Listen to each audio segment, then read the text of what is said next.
Our brothers and sisters, welcome to episode number 149 in the Gospel of John. Today we're going to talk about Calvary. Where do we get the word Calvary? We've been up to this point focusing on the decision making and the spiritual crisis that Pilate is having. Done this for a couple of days because we came to the conclusion that Pilate wasn't just sitting on the judgment seat to judge Christ, but he really was also judging himself. So he, like us, gets to decide what we do with Jesus in a personal and a spiritual way. And what we do with Jesus is ultimately how we are judged. So Pilate sits on his own judgment seat, and don't we all? All right, so today we're going to refocus a little bit, and today we're going to return to the central element of Christianity. All roads of Christianity lead through the suffering and death and resurrection of Jesus. Either this stuff is true or it is not. As it says in 1 Corinthians chapter 15, and if Christ has not been raised, our preaching is in vain and your faith is in vain. Later it says, your faith is futile and you're still in your sins. If Christ hasn't been raised, then we are the people to be most pitied. So this is an important topic. It's essential. It's foundational. And when it's considered, it's really quite unpleasant. And as we go through the next couple days, I'm sure it's going to be unpleasant. So it's difficult to watch it happen. And it's also for us to know that we humans bear some of the cause of the event. So most unpalatably is that I bear personal responsibility for the position and the sins that I bring to the table that caused the suffering and death of Jesus. So the bad news, kind of in the good news, is that this 1,000-page rescue operation was because of me. It's because I needed it. It was because of my sin.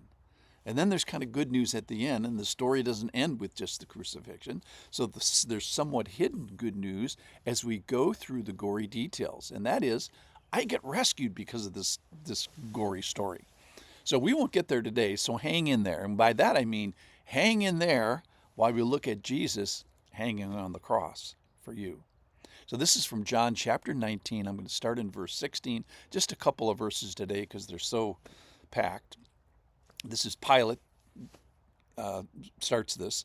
So Pilate, delivered him over to be crucified.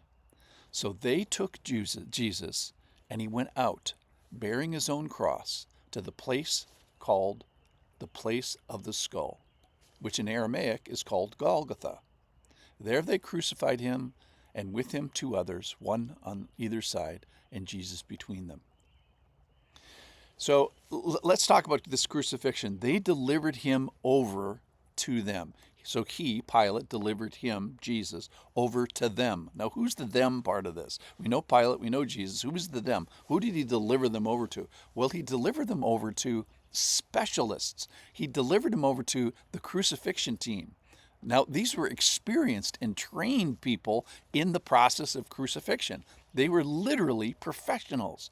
Now, there's not a lot of detail about a crucifixion because contemporary readers would have had exposure to it. Now, the question is, why did they have exposure to it? Well, because it was purposefully public. It was purposefully prolonged. Now, remember, the main point wasn't necessarily the killing. They could have done that with a sword and had it over in 2 seconds.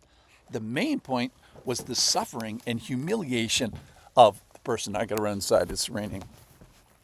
So remember, in Hebrews chapter 12, verse 2, looking to Jesus, the founder and perfecter of our faith, who for the joy that was set before him endured the cross, despising the shame, and is seated at the right hand of God. So remember, it's the despising of the shame. The cross was purposefully shameful.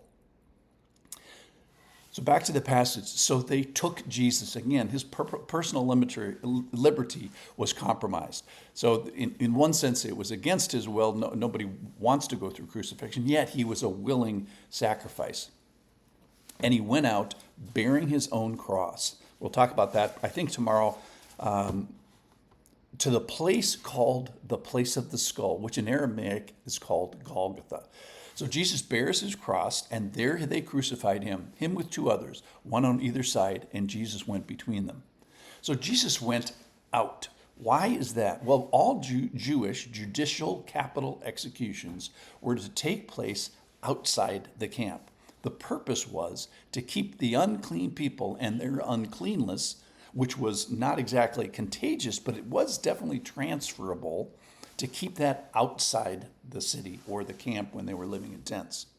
So that's the Jewish ideas. They wanted the crucifixion to take place outside of Jerusalem. Well, and also the Romans had a special place for this.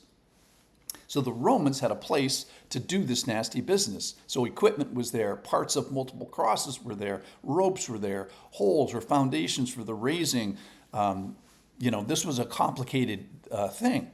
And probably most importantly, prominent sight lines for the successful achievement of the shame part of this, of the humiliation part of this. So Jesus had to bear the cross at least as much as he was able to go to a certain place. Well, where is that place? It's the place of the skull. And in Aramaic, in the local language, it's called Golgotha. So the question that we should address just a little bit is, where do we get the name? So where do we get the name Calvary? We say that Jesus died on Calvary, or at Calvary. Well, that is on a particular place that was walking distance from Jerusalem. Calvarium is the Latin word for skull, and it is still used today for the medical terminology of the bone of the head, calvarum. So the Latin Bible was a late 4th century translation of the Greek and Hebrew by a genius scholar named Jerome. It was one of the main early translations along with the Septuagint. Now, Jesus died at the place of the skull, and it's appropriately named, and it's predictably named, and it's ominously named. It's terrifying if you were one of the prisoners.